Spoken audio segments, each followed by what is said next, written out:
미국 의회가 연방정부의 일시적 업무 정지, 셧다운을 막기 위한 임시 예산안을 통과시켜 셧다운 현실화 사태는 일단은 막았습니다.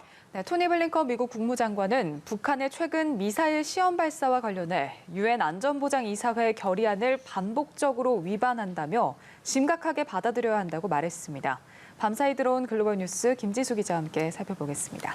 안녕하세요. 네, 안녕하십니까. 먼저 미국의 상황인데요. 미 의회가 연방정부의 셧다운을 겨우 막긴 했습니다만은 또 다른 불안 요인이라고 할 수 있겠죠. 부채 한도 증액은 처리가 되지 않았다고요. 상황 설명해 주시죠. 네, 현지 시간 30일 미 상원과 하원은 12월 3일까지 연방정부의 예산을 지원하는 임시지출 예산안을 통과시켰습니다. 조 바이든 대통령 역시 예산안에 서명했습니다. 일사천리로 상하원 표결과 대통령 서명이 진행되는 건 연방정부의 일시적 업무정지, 셧다운을 막기 위해서입니다. 올해 회계 연도가 9월 30일 끝나지만 내년도 예산안이 의회에서 처리되지 않은 터라 10월 1일부터는 연방정부 셧다운이 시작될 위기에 내몰린 상황이었습니다. 이날 조치로 연방정부가 12월 초까지는 계속 운영될 수 있는 임시 예산이 지원됩니다. 의회가 내년도 예산안 처리를 위한 시간도 벌게 됐습니다.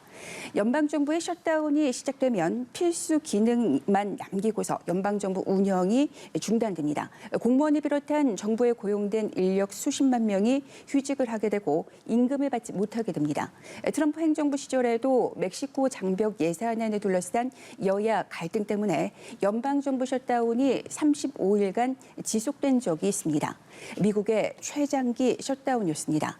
셧다운을 막기 위한 급한 불은 껐지만 예산 문제를 둘러싼 의회 내 갈등은 계속되고 있습니다. 연방정부 부채 한도 상향 법안과 바이든 대통령이 밀어붙이고 있는 인프라와 사회복지 예산안이 문제입니다. 연방정부 부채 한도는 28조 7,800억 달러인데 이를 상향하는 데 실패하고 현금 등 비상수단이 소진될 경우 10월 18일 연방정부가 채무 불이행 사태에 빠질 수 있다는 우려가 제기된 상태입니다. 1조 2천억 달러 규모의 인프라 법안은 상원을 통과해 하원 통과만 남겨두고 있지만 민주당 진보 성향 의원들이 3조 5천억 달러 규모의 사회복지 예산안과 분리해 처리할 수 없다며 버텨왔습니다. 만약 민주당이 진보파 의원들 설득에 실패해 인프라 법안이 하원을 통과하지 못하면 바이든 대통령에게 상당한 타격이 될 수밖에 없습니다. 야당인 공화당도 이 금액이 너무 크다면서 현재 거세게 반발하고 있습니다. 네, 이번에는 북한 관련 소식 살펴보겠습니다. 북한은 최근 잇따른 미사일 시험 발사로 도발을 이어가고 있는데요.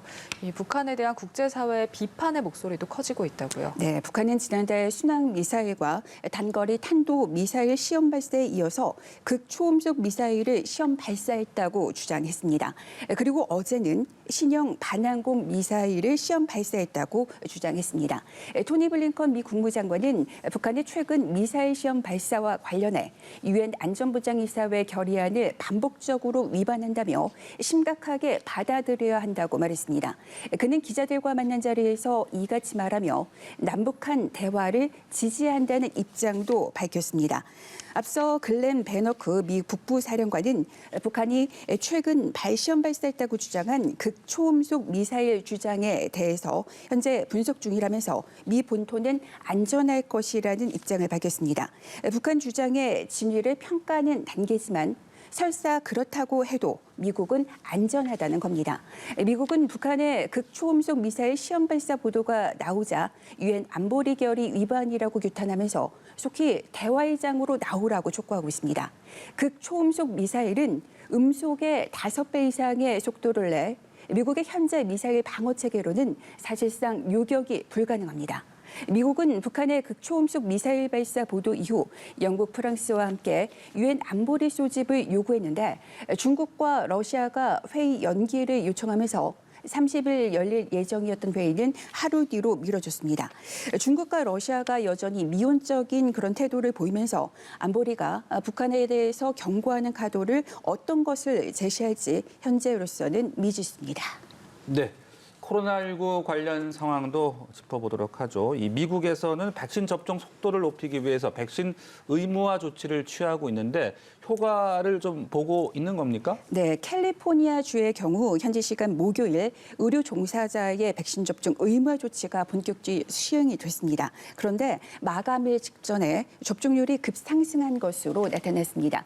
뉴욕타임스는 이 조치로 캘리포니아주 수만 명의 미접종 의료 종사자들이 백신을 맞은 것으로 보인다고 보도했습니다. 캘리포니아주의 10여 개 대형 의료법인을 대상으로 한 조사 결과를 보면 대부분은 직원들의 접종률이 90% 이상이었습니다. 지난달 5일 캘리포니아주가 의료 종사자에게 접종 의무화 명령을 내린 이후 의료 법인별로 수백 명에서 많게는 수천 명이 백신을 맞았다는 겁니다. 뉴욕타임스는 백신 의무화의 필요성을 강화해주는 사례라고 평가했습니다. 미국에서는 바이든 대통령 명령에 따라 의료기관과 요양시설 직원 등에게 연방정부 차원에서 백신 의무화 조치가 곧 도입될 예정입니다. 뉴욕주에서도 병원과 요양시설 직원들에게 접종 의무화 조치가 이번 주 초 시행되는데 역시 접종률 상승을 이끌었습니다.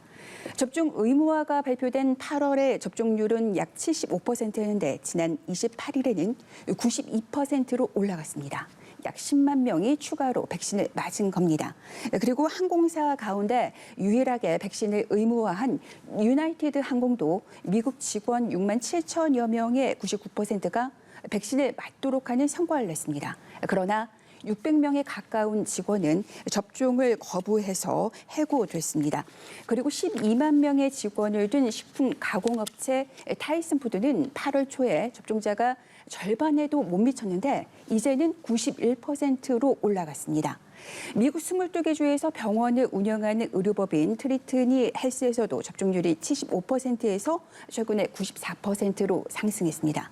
델타 변이의 무서운 확산과 직원들에게 백신 효과와 안전성을 홍보하는 전략이 접종률 상승에 기여했다는 그런 분석이 나오고 있습니다.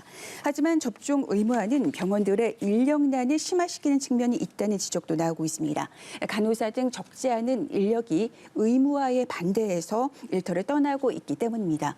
캘리포니아 병원협회는 일부 병원에는 충분한 인력을 확보하는 게 새로운 도전 과제가 됐다. 이런 평가를 내리고 있습니다. 네, 유럽에서는 이 단계적 일상 회복을 뜻하는 위드 코로나를 시행하는 국가들이 꽤 있는데요. 프랑스에서 이 백신 접종 정보가 담긴 증명서를 청소년도 사용하도록 한다 이런 방침을 밝혔다고요. 네, 프랑스에서는 우리가 식당이나 카페 같은 다중 이용 시설에 들어갈 때 코로나19 백신 정보 여부를 확인할 수 있는 보건 증명서를 제시해야 되는데 그 대상이 만 12세에서 17세로 확대가 됩니다. QR코드 형태의 보건 증명서에는 백신 접종을 완료했다거나 72시간 안에 받은 코로나19 검사 결과가 음성이라거나 과거에 코로나19에 걸려서 항체가 형성됐다는 인증서가 담겨 있습니다. 지금까지는 성인을 대상으로 대중교통을 이용하거나 식당, 카페, 영화관 등 사람들이 많이 모이는 장소에 입장할 때 보건증명서를 제시하도록 했습니다. 프랑스는 지난 6월에 백신 접종 대상을 만 18세에서 만 11세에서 17세로 확대했습니다. 현재 프랑스에서 만 12세에서 17세의 72%가 한 번 이상 백신을 맞았고 또 접종을 완료한 비율은 64%입니다. 프랑스 정부는 애초에 이 제도를 11월 15일까지 시행할 예정이었지만 델타 변이 확산으로 내년까지 지속할 방침을 추진 중인 것으로 알려졌습니다. 네, 알겠습니다. 지금까지 다양한 국제 소식 김지수 기자와 함께 알아봤습니다. 고맙습니다.